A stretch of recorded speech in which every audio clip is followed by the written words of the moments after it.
Hi there, it's Ian here, and you're watching Grumpy Opinions, the show where I'm going to tell you all about what I think of films, TV shows, games, and life in general. Let's get on with the show. The Mandalorian is a Star Wars universe-based show from Disney+, following the adventures of a Mandalorian guy and his pals, all entangled up with a baby Yoda and some ex-Imperial folk. Folks, I hope you all had a fantastic Christmas and weren't too disappointed by Star Wars The Rise of Skywalker. Anyway, that's another video for another time. Remember that you can follow me on Twitter and subscribe here and all that good stuff. Chapter 8, The Redemption, picks up where the previous episode left off, with the two Scouts troopers who grab Bubba Yodz riding home and periodically bashing him in the head when he gets rowdy. You know, because of reasons, the pair have to hang about outside town, and they chat a bit and do a little bit of shooting, and then IG-11 pops up and does the men really bad because they were slapping baby Yods. Meanwhile, the dudes in town are still stuck, and their only way out is through a sewer grate in the back of the building, which seems to be too well secured to actually get out of the way. But they make so much noise trying to take it off that it tips off Giancarlo Esposito, who says that they have until night time to get out or he's going to come in shooting with a big gun. And, you know, that seems like a good idea. Also, you know, he knows exactly who all of them are, even Mandy, and Mandy hasn't even gone by his own name since he was a wee boy. And his folks were getting shot by droids back in the flashbacks, and then he got rescued by all the Mandalorians. And luckily, IG-11 comes screaming in on his speeder and he does good shots on most of the bads, so they make a big break for it, and it all turns into a big fight, but then it goes kind of badly, so they retreat back into the pub.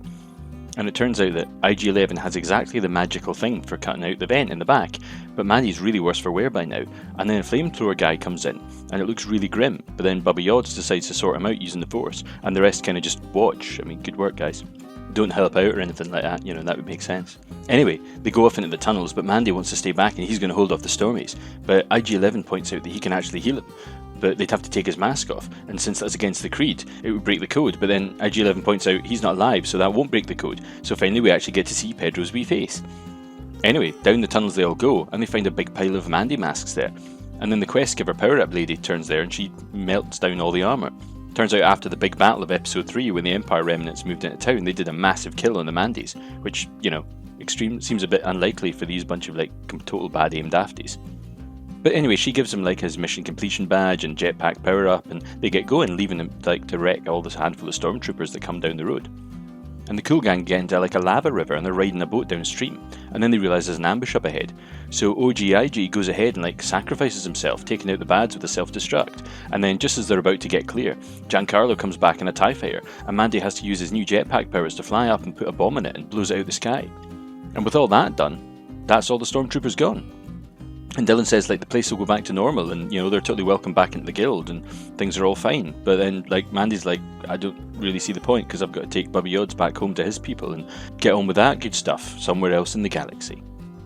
But of course, the bad guy isn't really dead, and he's got a swanky black saber. Dun dun dun. So what did I think?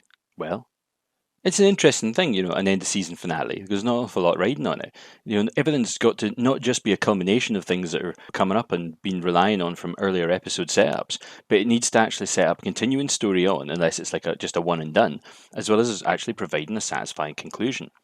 And did Mandy the Lion manage this? Kinda yes, kinda no, but kinda maybe. I mean, on the face of it, totally, yeah, because it was an episode chock full of stuff and comedy, action, suspense, folk doing cool things, familiar stuff, and it's all there. It's all, if that's all you wanted, then that's fantastic. But at the same time, an awful lot of it didn't quite make as much sense as it could have. I mean, as I said, lots was really good. I mean, the two scouts at the start, I mean, they were really funny, but they also got in-jokes in about how Stormtrooper aim is rubbish, and it does make you wonder if it's actually the Stormtroopers or if it's the guns, because, I mean, I would suspect it's not the guns, because other people pick them up and use them fine. And this scene totally reminded me of a show called Red vs. Blue, which came out a few years back. And that's about soldiers in a video game chatting while they hang around. And it seemed a wee bit like that. I'm a pacifist. You're a thing that babies suck on.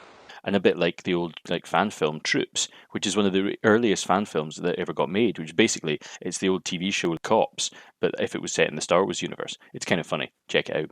And I also liked how IG-11 used the speeder as kind of a missile smashing the troops, and also how the Death Troopers were still portrayed as badasses. You know, they weren't just rubbish stormtroopers. It was also cool that Moff Gideon was a really good aim with a pistol. And speaking of him, he's clearly going to be this series' bad guy proper.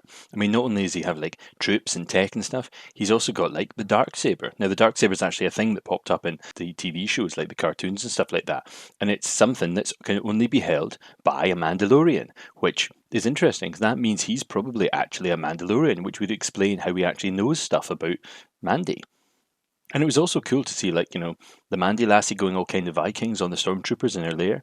And we got to see, like, the whole army in action pre-purge, as well as, like, Mandy himself doing a bunch of cool stuff, flying his jetpack and such. But overall, this episode was really good fun, setting itself as a lone wolf and cub show going forwards. And thematically, that's really good.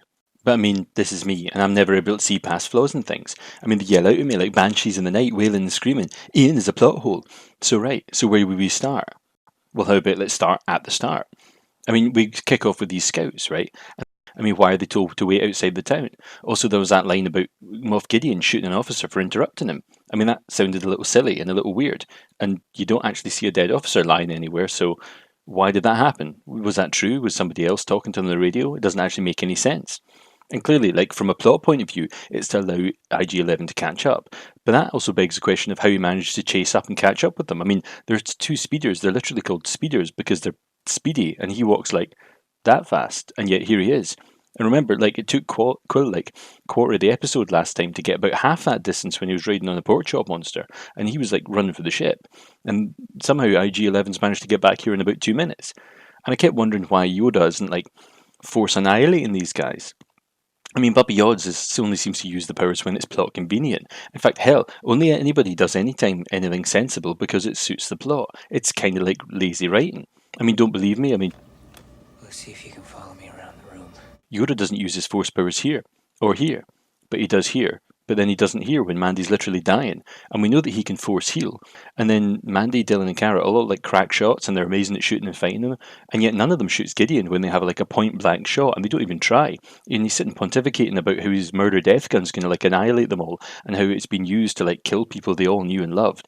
And did all these kind of massacres and stuff. But yeah, and as usual, Mandy's amazing at fighting and stuff when it suits the show, but not when it doesn't. And like this door gets blown up. And then later on it shuts again, even though it already got blown up. And that's the only door into the pub. Like, think about that. The only door in a pub. There's not a service entrance, a back door, there's not a cellar, there's not anything like that. And Dillon knows this for sure. Is there another way out? No, that's it. I mean, that just seems like, again, lazy writing. And then the show tells us that these guys took out these guys. I mean, these guys. They can't fight their way out of a cardboard box, they can't shoot anything, and supposedly they wiped out about 50 Mandalorians that took down a whole bunch of badass bounty hunters. That seems unlikely. And then we get to the spot when there's like only a few stormtroopers left, and they're going to ambush them, and IG-11 blows himself up. This guy couldn't take out 15 guys, because there's only 15 guys. I counted 15. No, he doesn't even try. He just blows himself up instead of going out shooting like he did in the first episode, or like he did in other episodes. Why?